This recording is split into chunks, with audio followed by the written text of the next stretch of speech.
कैसे जागृत रहना है, क्योंकि पर्व आते हैं और चले जाते हैं, लेकिन हम उनसे क्या शिक्षा लेते हैं। उसी कथानक के अंतर्गत कि जब किसी समय उज्जैनी नगरी में श्री वर्मा नामक प्रसिद्ध राजा रहता था और उसकी श्रीमती नाम की पटरानी थी। श्री आचार्य श्री विद्यासागर जी महाराज की माँ, जो गृहस्थ जीवन की माँ, श्रीमती नाम था, इधर श्रीमती आते हैं। तो राजा श्री वर्मा के बलि, बृहस्पति और नमूची और प्रहलादे 4 मंत्री थे। उसी समय श्रुत के पारगामी 700 मुनियों सहित महामुनि अकंपनाचार्य आकर उज्जैनी के बाहर उपवन में विराजमान हुए। पहले बगीचे आदि में रुकते थे महाराज, उधर व्यवस्था दी रहती थी। और उन महामुनि की वंदना के लिए नगरवासी लोग सागर की तरह उमड़ पड़े। जैसे आचार्य श्री की अगवानी करने के लिए पूरी जनता उमड़ पड़ती है, बहुत सारे लोग और महल पर खड़े हुए। राजा ने नगरवासियों को देख मंत्रियों से पूछा, ये लोग कहाँ जा रहे हैं? तब बलि ने उत्तर दिया, राजन, ये लोग अज्ञानी दिगंबर मुनियों की वंदना के लिए जा रहे हैं। तदनंतर राजा श्री वर्मा ने भी वहाँ जाने की इच्छा प्रकट की, यद्यपि मंत्रियों ने राजा को बहुत रोका। देखो, अच्छे कार्यों में जाने के लिए कितने सारे लोग रोकते हैं और पाप के कार्यों में बहुत सारे लोग चले जाते हैं और प्रेरित करते हैं। और यद्यपि वे जबरदस्ती चल ही पड़े। किसी प्रदेश में प्रधानमंत्री आ रहे हों तो मुख्यमंत्री को तो आना ही पड़ेगा, चाहे वह किसी भी पार्टी का क्यों ना हो। इसी प्रकार मंत्रियों को भी बेबस हो राजा के साथ जाना पड़ा। उस समय गुरु की आज्ञा से मुनि संघ मौन लेकर बैठ गया। गुरु ने आज्ञा दी। देखो, गुरु महाराज कितने पहले से जानकार होते हैं कि उनने पहले से मौन दे दिया था। ये कथा हमने बहुत पहले पढ़ी भी है। लेकिन तो राजा ने सभी मुनियों को प्रणाम किया, किंतु अपने प्रणाम के उत्तर में ध्यानस्थ मुनियों से आशीर्वाद ना पाकर, देखो कई बार महाराज जी बोलते नहीं, आशीर्वाद नहीं देते लोग। कई बार लोग बोलते, महाराज जी आशीर्वाद तो दे दो। कई बार हम लोग भक्ति पढ़ रहे और आशीर्वाद मांगते, तो अब सामयिक कर रहे तो आशीर्वाद नहीं देंगे, ऐसी भगवान की भक्ति कर रहे तो हम आशीर्वाद नहीं देते हैं। तो राजा ने सभी मुनियों को प्रणाम किया। आशीर्वाद ना पाकर राजा के मन में क्षोभ उत्पन्न हुआ। कोई विशेष व्यक्ति होता ना, उसको ज़्यादा विकल्प होता। किसी के यहाँ जैसे आहार नहीं हो, उस प्रेस्टीज पॉइंट बना लेते, जबकि ऐसा नहीं करना चाहिए। आप भी एक सामान्य हो। मुनिराज भगवान के लिए और मुनिराज के लिए कोई व्यक्ति से विशेष नहीं रहता। अब किसी जिसका जैसी अनुकूलता रहती है, अब सब मिलता है उसको अपनी अनुकूलता से, लेकिन लोगों को ये रहता है पर्व पे मिले विशेष, कोई विशेष दिन हो, हमारा जन्मदिन हो, दीपावली हो, रक्षाबंधन हो, ऐसे पर्व पर लोगों को अपेक्षा रहती है। लेकिन जिस दिन मुनिराज के चरण अपने घर में पड़ते हैं, वही विशेष पर्व होता है। अब 365 दिन होते हैं मान लो, तो बीच बीच में कितने सारे पर्व हैं, तो सब पर्व पे सबको तो मिल नहीं सकता। तो बस साथ के उन 4 मंत्रियों ने राजा का मनोभाव जानकर कहा कि ये लोग ज्ञानी मुनीश्वर नहीं, ढोंगी हैं तथा वृषभ तुल्य हैं, बैल के समान। उसी समय भाग्यवश उन मुनीश्वरों के संग के एक मुनि, जिनका नाम सुत सागर था, सामने से आते हुए दिखलाई दिए। उन मंत्रियों ने मिलकर उन मुनिराज का उपहास करते हुए कहा, वह एक युवा वृषभ है। इस अपेक्ष को मुनि ने भी सुना। उत्तर प्रत्युत्तर में बात बढ़ गई तथा शास्त्रार्थ छिड़ गया। इसलिए कई बार हम लोग, ऐसे लोग आते हैं, कोई व्यक्ति जो उससे बहस नहीं करते हैं, क्योंकि जवाब नहीं देना ही लाजवाब है। कई बार जवाब देना भी पड़ता, कई बार सुनकर देखकर अनदेखी करनी पड़ती है। तो जिन मंत्रियों को अपनी विद्वता का अभिमान था, वे मुनीश्वर से सहज ही परास्त होकर अब अत्यंत लज्जित हुए। इधर मुनि सुत सागर जब अपने संग में वापस आए, तब समस्त घटना आचार अकंपन को सुनाई। सुनकर गुरुवर ने कहा, हे बस, जिस स्थान पर उन लोगों से वाद विवाद हुआ था, तुम रात्रि पर्यंत उसी स्थान पर जाकर ध्यानस्थ रहो। अन्यथा तुम्हारे कारण संपूर्ण संघ को विपत्ति में फंसना पड़ेगा। गुरु की आज्ञा सुनकर मानकर सुसागर मुनि उसी स्थान पर जाकर ध्यानस्थ हो गए। किसी ने कहा है, बादे बादे जायते तत्व बोधा, बादे बादे जायते बैर बोधा। वाद विवाद करने से तत्व का ज्ञान भी होता है और कभी कभी वाद विवाद बैर का कारण भी बन जाता। इसलिए हम लोग कई बार चुपचाप निकल जाते हैं कई स्थानों पर, कुछ लोग बोलते हैं, तो वही यहाँ पर हुआ। चारों मंत्री वाद विवाद से मुनि सूत्रसागर जी से पराजित हुए। वे मंत्री उनका वध करने की दुर्भावना से आए। वहाँ पर एकाकी मुनि को देखा, मन अकेले, और अवसर समझकर प्रहार के लिए चारों ने शस्त्राघात करना चाहा, किंतु नगर देवता ने अपने दिव्य प्रभाव का उपयोग कर उनको उसी अवस्था में कीलित कर दिया। यानी जैसे पाषाण के बन जाते ना, पाषाण के बन गए। और प्रातःकाल यह समाचार चारों दिशाओं में फैल गया। राजा भी इस घटना को सुनकर वहां आए तथा अपने मंत्रियों को इस दुष्कर्म में प्रवृत्त देखकर अत्यंत क्रुद्ध हुआ। राजा ने उन मंत्रियों का मुंडन कराकर गधे पर बैठाकर अपने राज्य से निष्कासन का आदेश दिया और वे निष्कासित मंत्री अपमान की ज्वाला में दग्ध होते हुए हस्तिनापुर के राजा पद्मव्रत के निकट जा पहुँचे। मैं वैसे सुनाता हूँ तो नाम याद नहीं रहते, बहुत सारे राजा मंत्री के नहीं रहते याद, कहानी तो पूरी याद रहती। तो वे निष्कासित मंत्री अपमान की ज्वाला में दग्ध होते हुए हस्तिनापुर के राजा पद्मव्रत के निकट जा पहुँचे। उनके विनम्र व्यवहार से राजा पद्मव्रत प्रसन्न हुआ तथा संतुष्ट होकर उन्हें अपने मंत्री बना लिए। कुछ समय के बाद राजा पद्मव्रत के राज्य पर एक शत्रु राजा सिंहबल ने आक्रमण किया, जिससे प्रजा अत्यंत व्याकुल हो गई तथा स्वयं राजा भी भयभीत हो गया। किंतु इस नवागत मंत्रियों में प्रमुख बलि ने ऐसा विलक्षण कूटनीतिक जाल फैलाया कि वह शत्रु राजा सरलता से बंदी बना लिया गया। फलस्वरूप राजा पद्मव्रत मंत्री बलि पर अत्यंत प्रसन्न हुआ तथा उससे इच्छित वर मांगने के लिए कहा। बलि बड़ा चतुर था, इसलिए उसने प्रणाम कर उक्त वर को राजा पद्मव्रत के हाथ में धरोहर रख दिया। अर्थात अभी आवश्यकता नहीं है, जब आवश्यकता होगी तब मांग लूँगा। तदनंतर बलि आदि मंत्रियों का संतोषपूर्वक समय व्यतीत होने लगा। अथानंतर किसी समय विहार करते हुए अकंपनाचार्य 700 मुनियों के साथ हस्तिनापुर आए और वर्षायुग धारण कर नगर के बाहर विराजमान हो गए। मंत्रियों को भी ज्ञात हो गया वही मुनि संघ यहाँ पर विराजमान है। उन्होंने अपने पूर्व अपमान का बदला लेने का विचार कर राजा पद्मव्रत के पास आकर कहा कि राजन, आपने मुझे जो वरदान दिया था उसके फलस्वरूप मुझे 7 दिन का राज दिया जाए। ले, तेरे लिए 7 दिन का राज्य दिया। यह कहकर राजा पद्मव्रत अदृश्य के समान रहने लगा। बलि ने राज सिंहासन पर आरूढ़ होते हुए उन अकंपनाचार्य सहित 700 मुनियों पर उपसर्ग करवाया।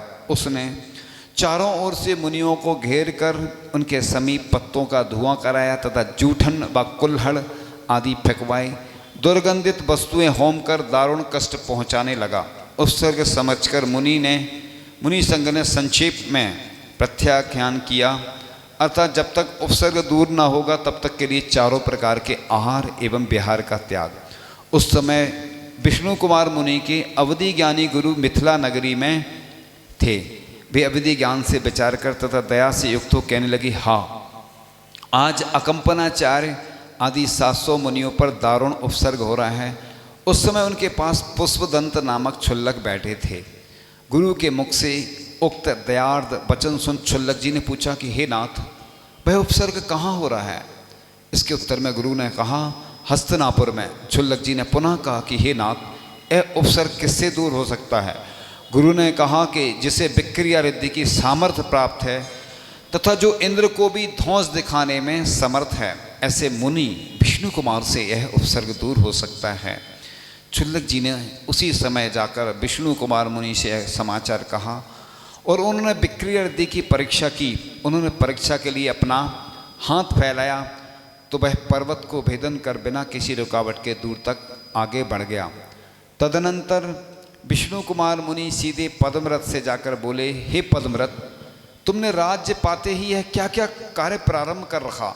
ऐसा कार्य तो रघुवंशियों में पृथ्वी पर कभी हुआ ही नहीं।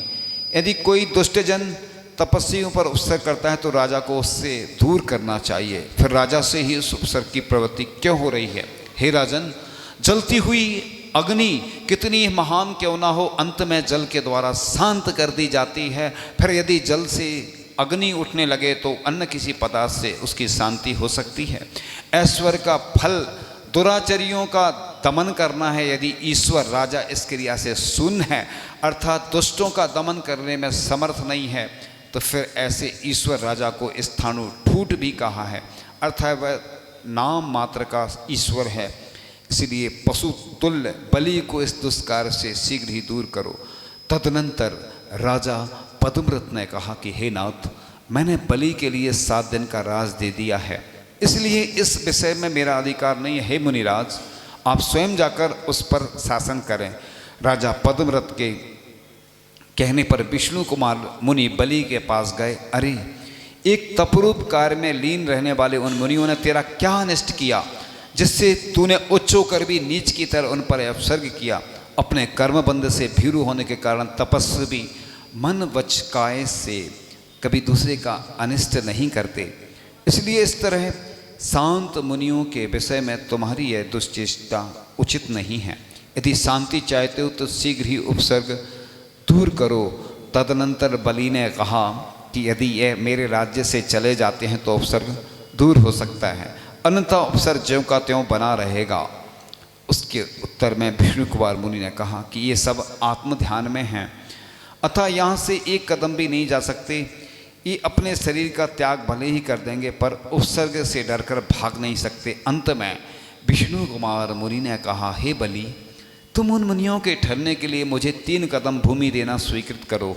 अपने आप को अत्यंत कठोर मत करो। मैंने कभी किसी से याचना नहीं की, फिर भी इन मुनियों के ठहरने के निमित्त तुमसे 3 कदम भूमि की याचना करता हूँ, अतः मेरी बात स्वीकृत करो। विष्णु कुमार मुनि की बात स्वीकृत करते हुए बलि ने कहा, यदि ये उस सीमा के बाहर 1 कदम का भी उल्लंघन करेंगे तो दंडनीय होंगे। इसमें मेरा अपराध नहीं होगा, क्योंकि लोक में मनुष्य तभी आपत्ति युक्त होता है जब वह अपने वचन से च्युत हो जाता है। अपने वचन का पालन करने वाला मनुष्य लोक में कभी आपत्ति युक्त नहीं होता। तदनंतर विष्णु कुमार मुनि ने कहा, अरे पापी, देख मैं 3 कदम भूमि को नापता हूँ। यह कहते हुए उन्होंने अपने शरीर को इतना बड़ा बना लिया कि वह ज्योतिष पटल को छूने लगा। उन्होंने 1 कदम मेरु पर रखा, दूसरा मानसोत्तर पर्वत पर और तीसरा अवकाश न मिलने से आकाश में घूमता रहा। उस समय विष्णु कुमार मुनि के प्रभाव से तीनों लोकों में क्षोभ मच गया। किम पुरुष आदिदेव क्या है, क्या है, यह शब्द करने लगे। गंधर्व देव भी अपनी अपनी देवियों के साथ उन मुनिराज के समीप मनोहर गीत गाने लगे और कहने लगे, हे मुने, मन के क्षोभ को दूर करो। आज आपके तप के प्रभाव से तीनों लोग चल बिचल हो उठे हैं।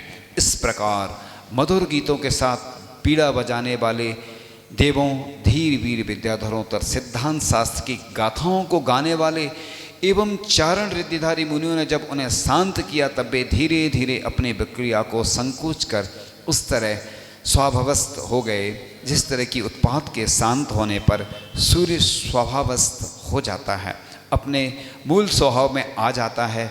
उस समय देवों ने शीघ्र ही मुनियों का उपसर्ग दूर कर दुष्ट बलि को बांध लिया और उसे दंडित कर देश से दूर कर दिया। इस प्रकार उपसर्ग दूर करने से जिन शासन के प्रति वत्सलता प्रकट करते हुए विष्णु कुमार मुनि ने सीधे गुरु के पास जाकर प्रायश्चित द्वारा विक्रिया शल्य छोड़ी। विष्णु कुमार मुनि ने घोर तपस्या कर तथा घातियाँ कर्मों का क्षय कर केवली हुए और विहार कर अंत में मोक्ष को प्राप्त हुए। उपसर्ग के कारण सभी मुनियों के गले धुएं से रुंध गए थे। उपसर्ग दूर होने के बाद सभी महाराज आहार के लिए निकले। श्रावकों ने दूध सेमई का आहार दिया जिससे सबके गले ठीक हो जाएं। श्रावकों ने आपस में एक दूसरे को रक्षा सूत्र यानी राखी बांधी तथा मुनि रक्षा का संकल्प लिया और विक्रिया रिद्धि छठवें गुण स्थान तक होती है। अतः विष्णु कुमार मुनि ने मुनि वेश में ही विक्रिया की है। उन्होंने दिगंबर भेष छोड़ा है, ऐसा ना हरिवंश पुराण में लिखा और ना ही पांडव पुराण में। पांडव पुराण में उन्होंने वामन यानी छोटा रूप धारण किया था। हरिवंश पुराण के अनुसार वे अपने सही रूप से गए थे। इस दिन बहन भाई को राखी बांधती, जिससे वह भाई संकट के समय बहन की रक्षा करे। किंतु आज माता पिता को अपने बेटे बेटियों को भी राखी बांधना चाहिए, जिससे वे अपने कुल की रक्षा करें।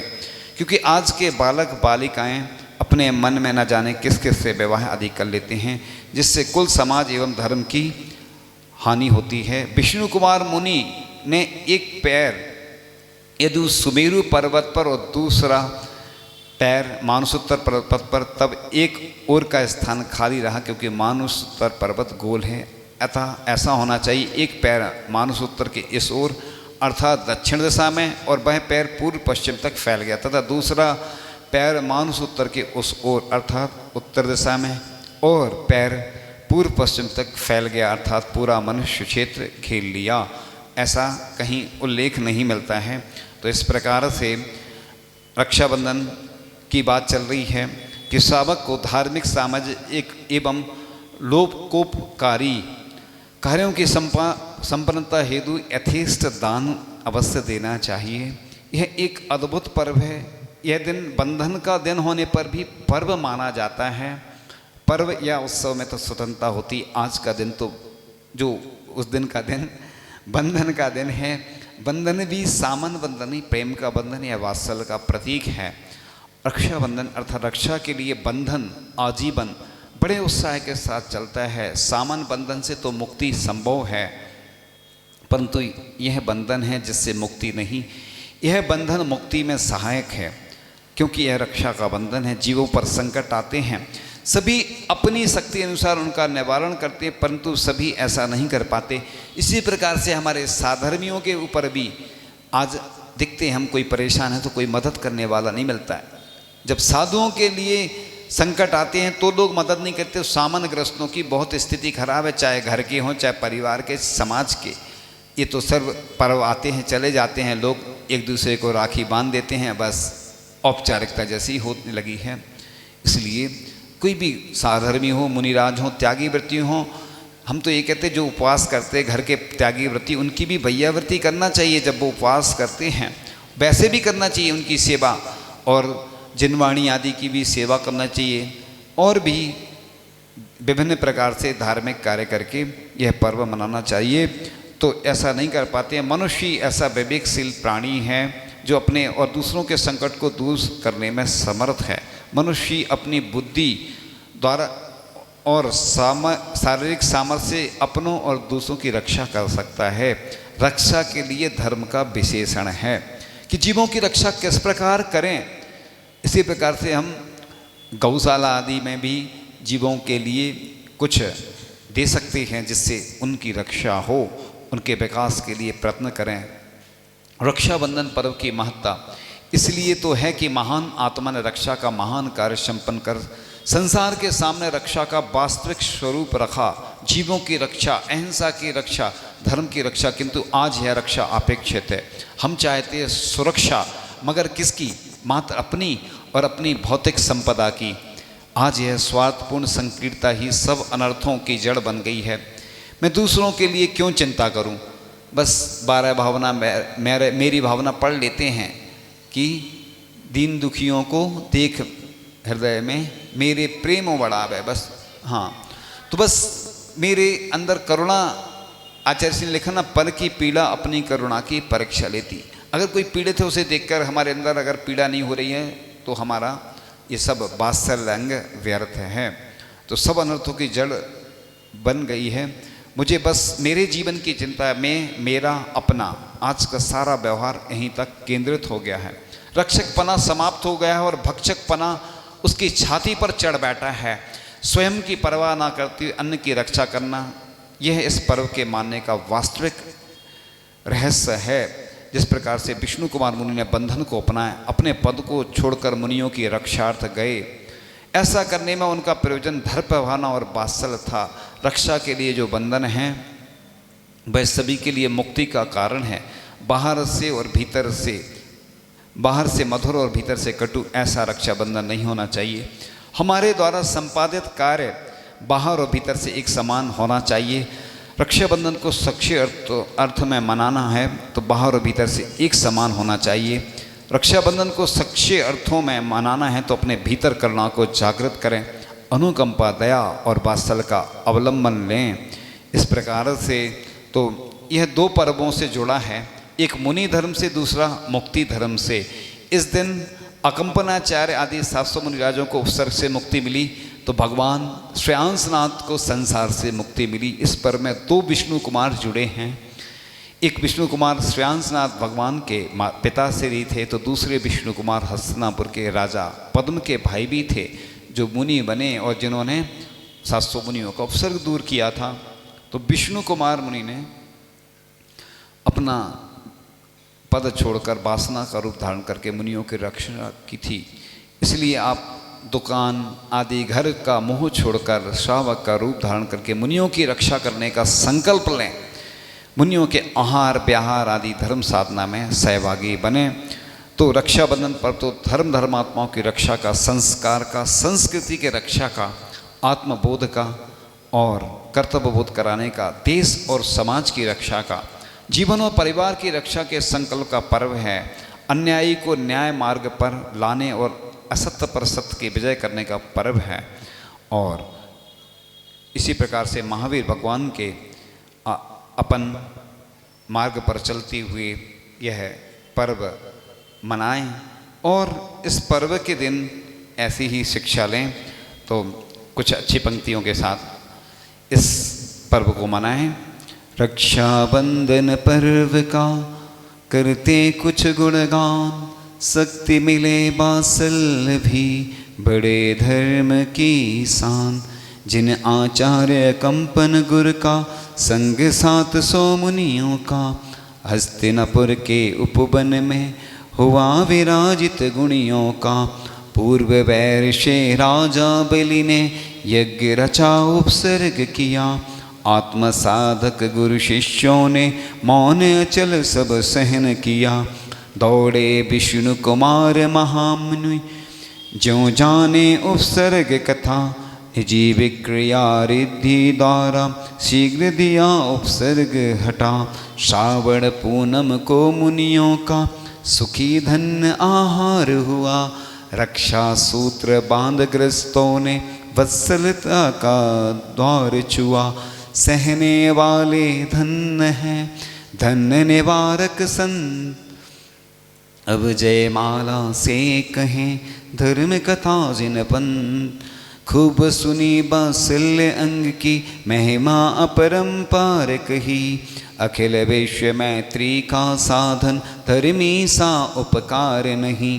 दूर हुआ उपसर्ग तभी से रक्षाबंधन मना रहे, पर सोचो उपसर्ग धर्म पर क्यों आते क्यों शता रहे। इसका कारण ऐसे लगता धर्म विमुख हम दौड़ रहे, थोती सान मान के कारण आडंबर हम ओढ़ रहे।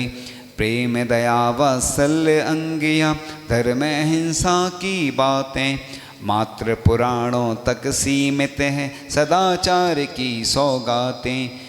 क्रिया धर्म की भार हो गई पर्व हुए सिर दर्द हमें,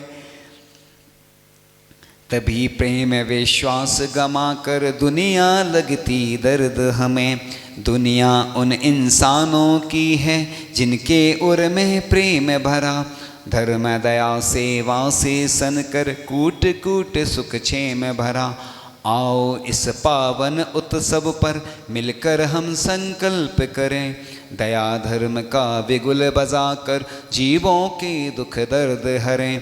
देव शास्त्र गुरुओं की आज्ञा पाले सदा सादे जीवन में, उच्च विचारों की धरती पर बोए धर्म बीज मन में। बीज अंकुरित होने पर जब सरस मधुर फल पाएंगे, विश्व शांति हो घर घर खुशियाँ फिर उपसर्ग न आएंगे। हर दिन होगा पर्व सरीखा, जय जय जय जब गुंजित होगी, हर जन के मन में फिर शुभ्रत प्रेम मूर्ति अंकित होगी। रक्षा बंधन या कहो पर विशलूना नाम, जीव प्रेम वात्सल्य का यही अनूठा धाम। सर्व परम व श्रेष्ठ ए हरता मन के मैल, कर निष्ठा मजबूत दे भक्तों को शिव गैल। इस तरह से यह आज की कथा पूर्ण हुई और इस प्रकार से जिनवाणी स्तुति कर लेते हैं। जिनवाणी के ज्ञान ते सूझे लोकालो, सो वाणी मस्तक नमो सदा देतु हूँ दो। हे जिनवाणी भारती माँ तो जपो दिन रैन, जो तेरी शरणागत है सो पावे सुख चैन।